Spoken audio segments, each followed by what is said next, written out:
Are you looking for the ultimate Great Barrier Reef or beachside holiday? If so, chances are you've wondered which is the best way to experience it. So today I'm here to give a rundown of Cairns Vs Airlie Beach or the Whitsundays and find out which is better or more suited for you.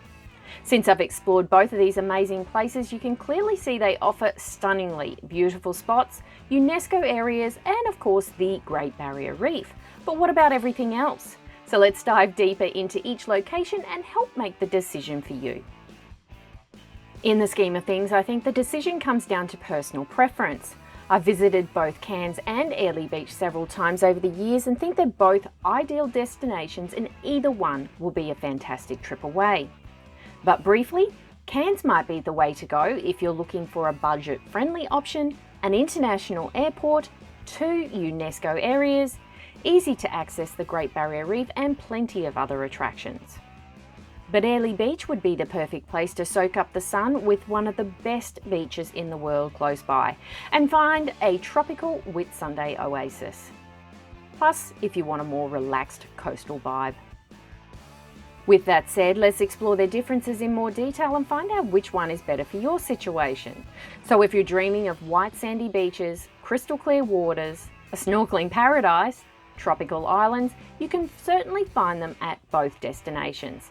But there are some variances that will set each other apart, whereas how you get there, what else you can see, the climate, budget, and how easy it is to get around.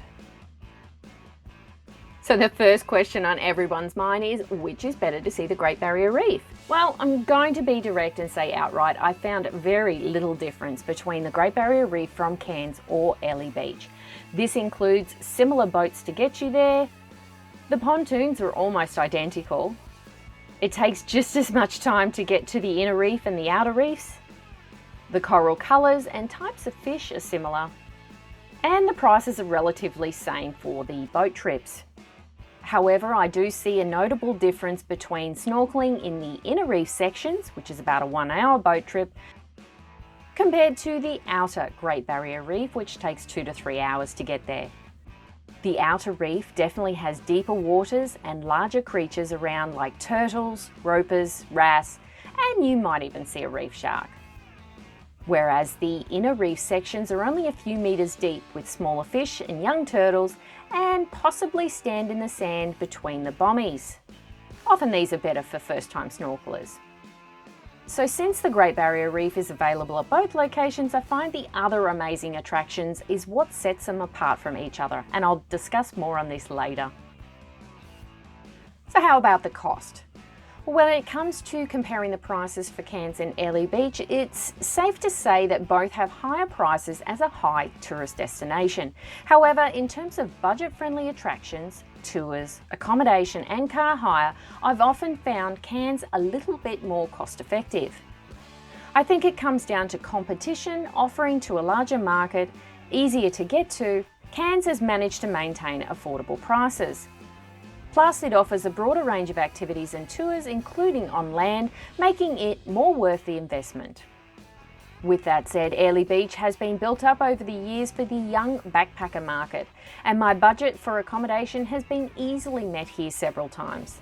But sometimes you just have to keep an eye on the deals and snag a bargain. So do they both have an airport?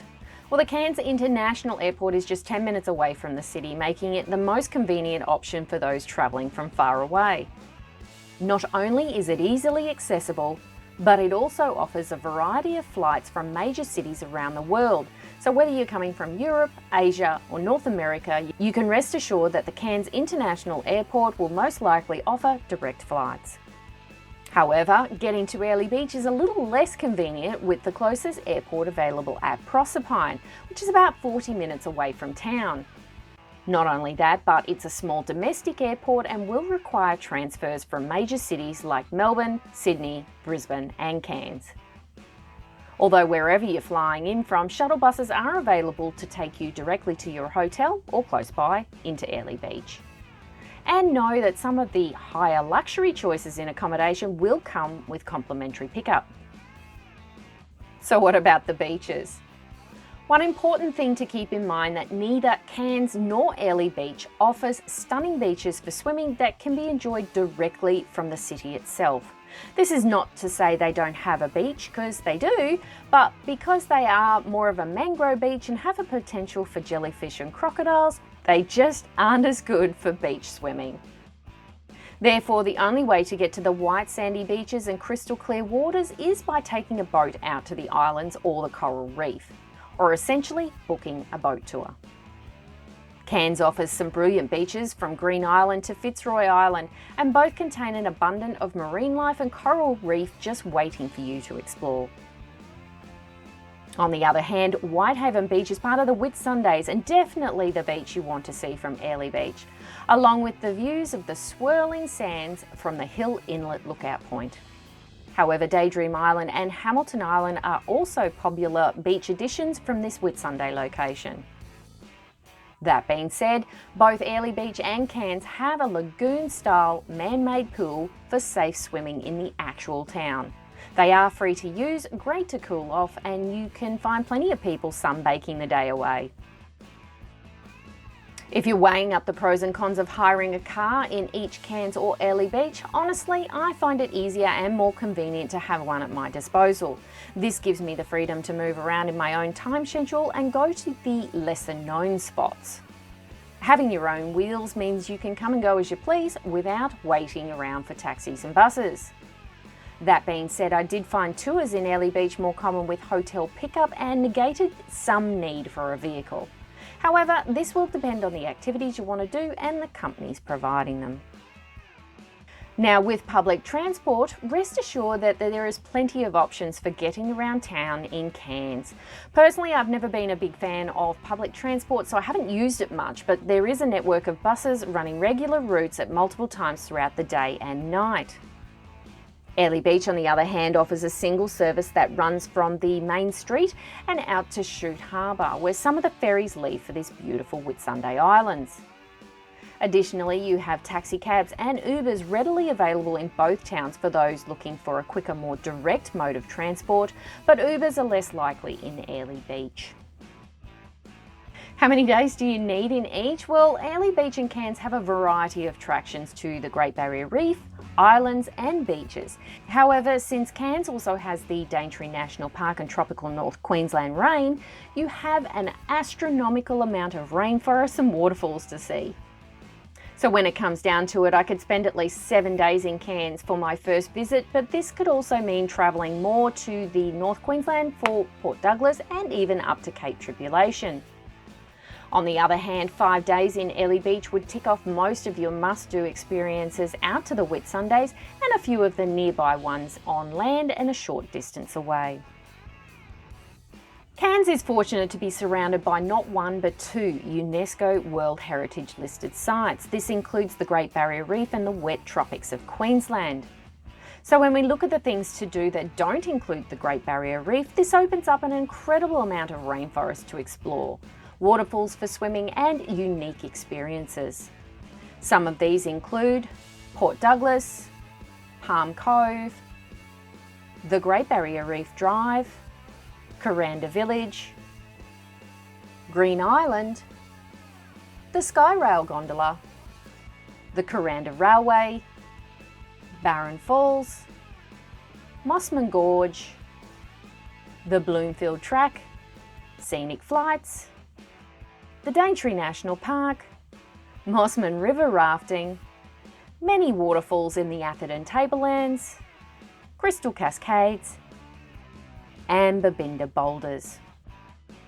But that's not to say Airlie Beach doesn't have draw cards too. I just think some of them are a little less known. Hence, while I'll list some of these now. You have Whitehaven Beach, Hill Inlet Lookout, Scenic Flights, Daydream Island, Hamilton Island, hiking through the Conway National Park, Cedar Creek Falls, sunset sailing, kangaroos on the beach near Mackay, jet ski tours, lunch at the Northerlies pub, or checking out nearby places like Dingo Beach. Either way, if you're looking for a more detailed look into the things to do in Cairns or Airlie Beach, I'll add links to my other videos in the description below. So are they both safe? Well, Cairns has had a few issues with youth crime and increased homelessness in recent years. However, as a visitor to the city, I can honestly say that overall I felt safe in Cairns. Although, just like any city, you might want to avoid some areas alone or walking around at night in unpopulated areas. But as long as you keep your wits about you, there's really no reason to be overly concerned. Despite being a high tourist city, Airlie Beach has low crime incidences, making it a safe place for tourists to explore. I do find the main streets get a bit rowdy with drunk 20-year-olds late at night, but it's easy enough to avoid that type of environment. With that said, Airlie Beach is known for its backpacker-style nightlife and perfect for those who are seeking that kind of holiday. Surprisingly, there's a noticeable difference in size between Cairns and Airlie. The population of Cairns is around 150,000 people, but in comparison, Airlie Beach stands at around 4,000, which is about 2% of the size compared to Cairns. Despite that, with their access to the Great Barrier Reef, they will both receive about 500,000 tourists each year. While Cairns is a beautiful city, it's not immune to traffic issues and hold-ups. In recent years, more traffic incidences have been reported in the city. However, with a little bit of planning, you can easily avoid the busiest areas and still enjoy everything Cairns has to offer. This includes the Monday to Friday working traffic in the morning and in the afternoon. At the same time, Airlie Beach has one main road going in and out of the city and a chute harbour. I think navigating your way around is an absolute breeze, but there can be an odd hold-up from time to time. Now, is there a difference in weather? Well, the short answer is yes, with Cairns being over 600 kilometres or 370 miles and 8 hours drive away from Airlie Beach. Both towns are situated in a tropical climate, but there are subtle changes in weather patterns that could affect your trip. Airlie Beach lies in the Whitsunday region, and the summer months of December to February can be hot and humid with plenty of rainfall, while the winter months of June to August tend to be cooler and drier. Cairns, on the other hand, has a more tropical rainforest climate with warm weather all year round. The rainy season is still from November to May, and the wettest months being January and February. In the end, I found winter season from June to August in either region would need a light jacket in the evenings. What about stingers? Well, yes, you do need to look out for jellyfish or stingers in both Cairns and Airlie Beach, especially during the summer months from November to March. However, this shouldn't deter you from enjoying the beautiful beaches and crystal clear waters, and tour operators in the area will provide stinger suits that protect your skin from the stings, so you can still swim and snorkel with peace of mind. And the crocodiles, well yes, crocodiles are more common on the beaches in Cairns, but still live in the area of Airlie Beach. However, the crocs tend to rest in freshwater streams and travel through salty waters along the coast, moving from one freshwater stream to another. Both locations have their fair share of scaly predators, but Cairns has organised tours to show you in their natural habitat, especially in the Daintree National Park. On a lighter note, neither Cairns or Airlie Beach are prone to crocodiles on the Great Barrier Reef areas, and it's very safe to swim. In the end, if today's video didn't help you decide between Cairns and Airlie Beach, I'm going to throw another town into the mix of Port Douglas, and you can click here to find out the differences between it and Cairns now. Thanks for watching everyone, and I will see you for the next one.